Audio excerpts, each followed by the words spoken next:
happened. I had like 80 texts when I woke up sending me this article from Rolling Stone. It says, Trump White House pressured Disney to censor Jimmy Kimmel. Now, from the Trump White House to, quote, convey the president's anger regarding Kimmel's monologues and jabs. In other words, President Karen demanded to speak to my manager. What do you get when you mix a late-night comedian, a tiny dog on helium, and Donald Trump?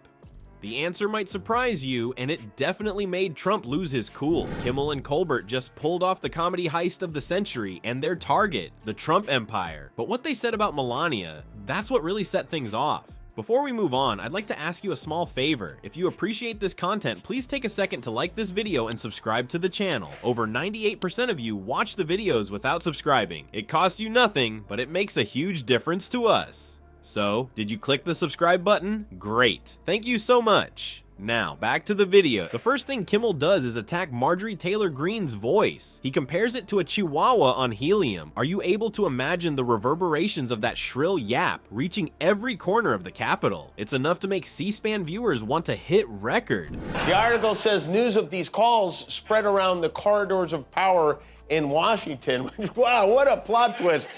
The first time Donald Trump ever tries to stop someone from talking about, wants somebody to stop talking about him, he pays them $130,000, but he wanted me to do it for nothing. I wonder what it was specifically that sparked his Trumper tantrum. Maybe it was one of the nicknames I was going through, like Tanny Soprano, Nostradamus, Emperor Palpatine hands, Mar-a-Lardo. However, Kimmel is only beginning to warm up. By bringing out a toy camera, he makes fun of Greene's claim that the rioters on January 6th were just peaceful tourists. Indeed, I am the Queen of England. The way those tourists perceived the sights was quite comical, wasn't it? Plagiarism and vandalism are the most I love America things a person can do. Fragile little snowflake. What a blowhard. He's a blowhard and a snowflake. He's a blowflake is what he is. He should change the hats to say, make America wine again. I wonder what it was he found so objectionable. I don't know. Maybe it was the time I had Stormy Daniels look at a plate of carrots and to size them up and she picked the little one. I don't know. You think of all the people I regularly make fun of, it's a lot of people. The only two who've tried to stop me are Donald Trump and Marjorie Taylor Greene, who actually called the cops on me. To be outdone, Colbert adds his own biting comments. Their barbs are as pointed as a cheap suit, and they're like a political tag team slamming Trump and his supporters. It's like WWE, but with smarter people and less lingerie. You know what? Maybe this is why Donald and Melania sleep in separate bedrooms. She was laughing too hard at my monologue at night. But really, joking aside, but if I point out that he's so fat they renamed the plane Air Force Wonder Bread, I'm the bad guy all of a sudden? I don't know. All he does is make fun of. He makes fun of disabled journalists. He calls our veterans prisoners of war, even losers. He insults his opponents, his friends, his family. The crowd goes wild for it. With each successive punchline, Trump's ego takes a beating in this verbal boxing match. The sound of laughter carries almost all the way to Mar-a-Lago. I wonder if Fox News, they're always screaming about censoring comedians. Will they defend me on this? I doubt it. We have a First Amendment right that Americans are a hell of a lot braver than Donald Trump. Today I'm directing my administration to explore all regulatory and legislative solutions to protect free speech. Someone who claims to be the bigliest anti-censorship defender of free speech. These jokes aren't merely funny, they're problematic. The truth is that they are highlighting the political climate. Who knew learning about government could be this entertaining? They're learning new things without even realizing it, like sneaking vegetables into a kid's dessert. The end of the laughter makes Trump's Twitter fingers twitch almost audible. Keep waiting though, I have more news for you. Even before they begin, Kimmel and Colbert have more content than Trump's lawsuits. Seeing two pranksters in class take on the school bully while armed only with a microphone and their wits is like that. Indeed, in a world where reality is often portrayed as humorous, it can be helpful to have a comedian on hand to deliver the truth straight, so gather around, popcorn is ready. This comedy show is far from finished, and the jokes are only gonna get worse. Just when you thought things couldn't get sexier, Kimmel and Colbert decided to turn up the comedy roast. The people who dropped the D-bomb on him had nothing to do with Donald Trump. The topic at hand is divorce. These comedic royalty think Melania should pull a Taylor Swift and leave her man. Poor thing, it must be more painful than a bad spray tan from the sun.